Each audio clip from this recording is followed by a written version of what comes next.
The conservative justices on the Supreme Court are finally listening to the liberal justices because they're having their very own FAFO moment. Yeah, the man that they decided to give absolute immunity to for official acts, the man who they decided to allow to rip through the United States blue cities and states, violating the human, constitutional, civil rights of residents and citizens through a chaotic, tyrannical tear, disruption, dismantle, deconstruction of all of our systems, the stability of people's livelihoods, work, rights to just live, be, and exist as they've been living peacefully up until this man came in that decided to, I don't know, destroy America.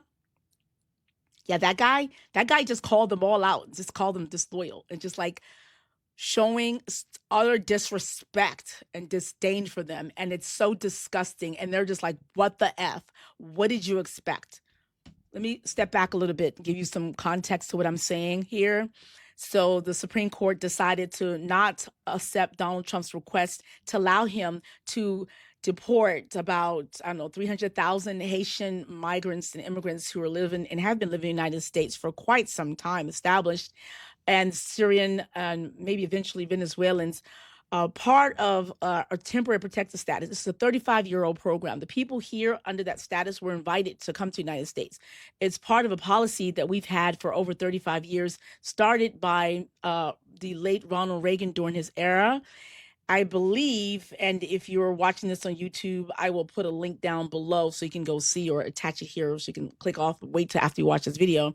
I did a video just highlighting the various different ways that the United States government's involvement in proxy wars and entanglements across the globe have been contributory for the people in the countries infected to have to flee. And so we've said, okay, we caused this chaos. You can come here and stay with us.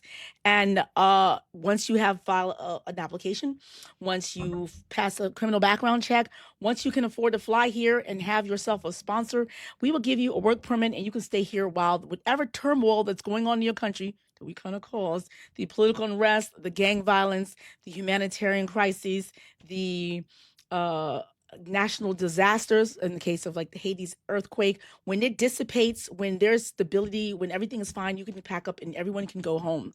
And we've had that policy for 35 years. And never in 35 years has a Homeland Security Secretary canceled the TPS status for every single country on the list until Kristi Noem, who decided she was going to be like her daddy Trump and use the harshest, critical, most stereotypical, racist, xenophobic language and verbiage to express the utter disdain for the beneficiaries of this program. Say we're going to remove them. Donald Trump said we're going to get rid of them. Yeah. Based on nothing, because when you do the research and the data and stats show, for example, Venezuelan TPS status holders, about 200,000, have less instances of criminality, higher instances of college attainment, and the number of Trinidad gang members is something like 800 out of 200,000 statistically, which is like less than 1%. So you're going to disrupt the lives of peaceful people who are actually business owners, who are contributing to like something like $3.2 billion in annual tax federal revenue, and our neighbors. You're going to disrupt all of them because of less than 1%. Yeah. So in the case of the Haitians, you have someone like Mike DeWine, who was the Ohioan governor of Ohio, who said, actually, if you come and take our Haitian immigrants who we actually asked for to come, you're going to disrupt the Ohio economy, because they're living in homes, have businesses, they are workers, they're established, they're helping the economy of our state. So you might as well go ahead and add us to the 22 other states that are experiencing a recession if you come and take them. So he made his plea, and they were like, no, racism is expensive. So Trump asked them to interfere because the federal court level had said, you know what, there is a process for revoking these statuses. It requires you to do a country assessment and coordinate with the state. And the evidence shows that you did neither. And also, when we look to the State Department, all of the countries in the TPS listing have either code orange or code red in the Department of State website, meaning telling Americans, do not go to these countries, do not travel there. If you do and something goes down, we're not quite sure we're going to be able to come get you. You're probably going to be on your own. So travel at your own risk. So obviously those countries, if you did a country assessment, are not right yet for these people to leave. And despite that, you still are asking them to leave. So we're going to block you, okay? And the Court of Appeals were like, yeah, they did the right thing, bro. We're going to affirm their blocking. Here comes Donald Trump saying, no, no, no, we don't want to do that. And so for the first time, because this is what they've done last year, the Supreme Court was like, you know what? Okay, what we'll do is we're not going to grant you an emergency right now, because really it's not an emergency, because that's what Ketanji Brown Jackson and Elena Kagan and Sonia Sotomayor was telling the Supreme Court, the conservatives last year when they were doing this in their dissenting opinion. They were telling them, stop giving this man emergency. These are not emergency. This is what Ketanji Brown Jackson argued. She was the most strident. She was the most, I don't know, hard hitting in her dissenting. She says they just don't want to follow the rules.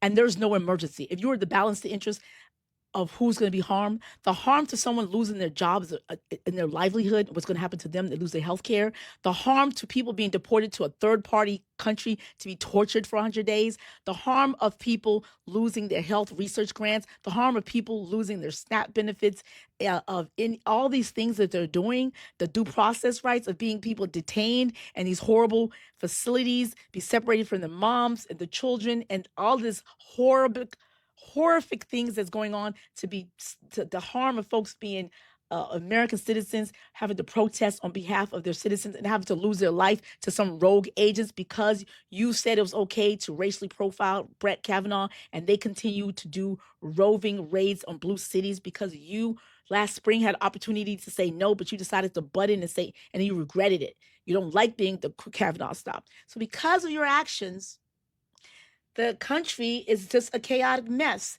And you sat there and let it. And our approval rating, our favorability rating, our esteem, our respectability, every single thing that we worked so hard for as a Supreme Court to up until this point has been eroded because of your decision to yield to this man who doesn't have a policy. His policy is nothing but utter cruelty and chaos and destruction. There's no adding to anyone. There's no amplifying. There's no nothing to anyone other than the wealthy, the donors, people, quid pro quo, the folks who are buying his cryptocurrency, the people who Eric are selling, access to and rights to his golf courses, and fixing up the ballroom and slapping his ugly face and name on everything. That's all he's doing. He's not doing anything. He has no policy. He has no ethics, no morals, no principles, no nothing.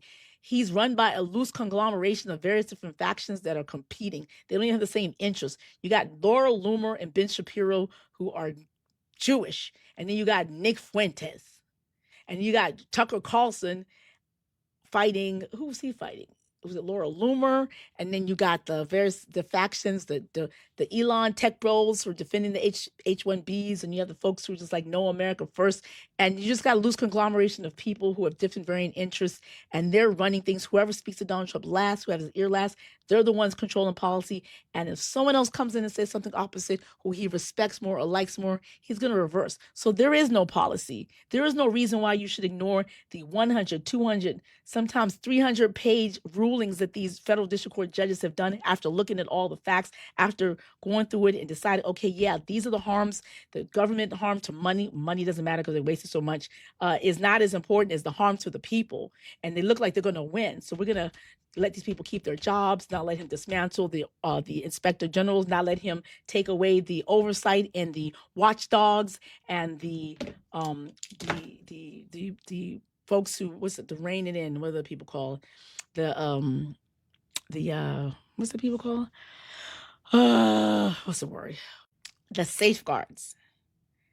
So that's what you did. You let them dismantle it, and these people did their work. And Chief Justice Roberts, you particularly are problematic because at least in fall 2024 and spring 2025 and fall 2025, and just now you said that you do not like how people are disrespecting the federal judiciary, the executive, and to stop it. You keep asking to stop. He's a petulant child. He's not going to listen. He's not going to listen. And now he's calling you out. He pissed y'all off so much that some of y'all didn't even go to the State of the Union address last time.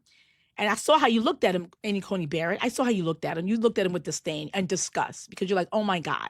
Yeah, that guy. He has shown that he does not respect you. So stop. That's it. That's it. Just rule according to law. No more yielding to him. No more. Let's rein this back in. I don't know if you can because this error is terrible, but it is what it is. So FAFO, welcome to the FAFO movement. And welcome to the resistance. I hope you're going to change from here on out. We'll see. Listen to Black women.